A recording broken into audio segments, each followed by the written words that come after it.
আমাদের সামনে 2026 সালে ফেব্রুয়ারিতে সম্ভাব্য যে নির্বাচনটা আপনার একটি আনুমানিক ডেট আপনার সরকার কর্তৃক দেওয়া হয়েছে, আমরা সেটাকে সামনে নিয়ে আমরা এগিয়ে যাচ্ছি।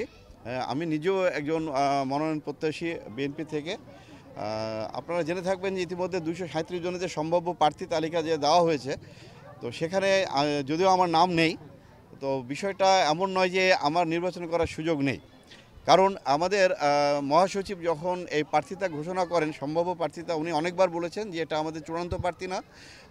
সামনে আমরা নির্বাচন ঘনিয়ে আসতে আমরা আমাদের চূড়ান্ত প্রার্থী তালিকা আমরা আবারও নিশ্চিত করব আপনাদের কাছে। তো আমরা সেটাকে মাথায় রেখে ধানের শীষের জন্য আমরা মাঠে ময়দানে ভোট চেয়ে বেড়াচ্ছি, আমরা বিভিন্ন প্রান্তে যাচ্ছি, আমরা মানুষের ভিতরে প্রচণ্ড সাড়া পাচ্ছি। হ্যাঁ, মানুষ ভেড়ামারা মিরপুরের যে জনগণ যারা এই সংসদীয় আসনে তারা অত্যন্ত পছন্দ করে ধানের শীষকে। কারণ আমাদের যে ধানের শীষে যে আপনার নেতারা আছেন বর্তমানে যারা মাঠে আছেন, আমি ছাড়াও আরও অনেকে আছেন, আপনি জানেন এই মিরপুরের রাগিব সাহেব আছেন, ওনাকে সম্ভাব্য প্রার্থী হিসাবে আপাতত ঘোষণা করেছেন। এছাড়া আমাদের প্রবীণ নেতা শহীদুল ভাই আছেন, উনিও নমিনেশন চেয়েছিলেন। শহীদুল ভাই অত্যন্ত একজন দক্ষ এবং আমাদের বলতে পারেন যে ভেড়ামারা মিরপুরের একজন নিবেদিত প্রাণ নেতা। উনি প্রায় তার 47 বছরের রাজনীতির অভিজ্ঞতা।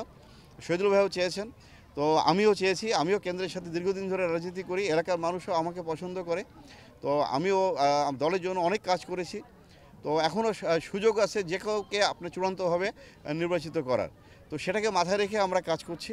তবে আমাদের ভিতরে আপনার কোনো দলাদলি নেই। হ্যাঁ, আমাদের নিজেদের ভিতরে এমন কিছু নেই যে যারা আমরা একে অপরকে আঘাত করে কথা বলি, আমরা কখনোই বলি না। কারণ ধানের শীষ এমনই একজনের প্রতীক। এই প্রতীকটা কিন্তু আমাদের সেই স্বাধীনতার ঘোষক আপনি শহীদ প্রেসিডেন্ট জেনারেল জিয়াউর রহমানের প্রতীক, কিন্তু এটা আছে আপসীন নেত্রী ম্যাডাম খালেদা জিয়ার প্রতীক। এটা আমাদের তারুণ্যের অহংকার তারেক রহমানের প্রতীক। কাজেই এই প্রতীক গণমানুষের প্রতীক, এই প্রতীক সকলের মনের প্রতীক, এই প্রতীক দেশের মানুষের প্রতীক। কারণ প্রতিটি মানুষের ঘরে ঘরে কিন্তু আপনার ধান খুঁজে পাবেন, ধানের শীষকে আপনি যেখানে তাকান সেখানে খুঁজে পাবেন, কারণ এমন একটি প্রতীক নিয়ে আমরা নির্বাচন করি।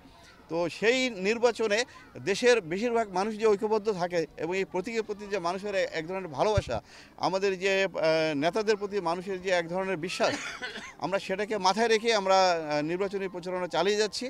এবং আমি দৃঢ়ভাবে বিশ্বাস করি যে ভেড়ামারা মিরপুরের মানুষ ধানের প্রতীককে সবসময় বিজয়ী করেছে এবং সামনে নির্বাচনও বিজয়ী করবে।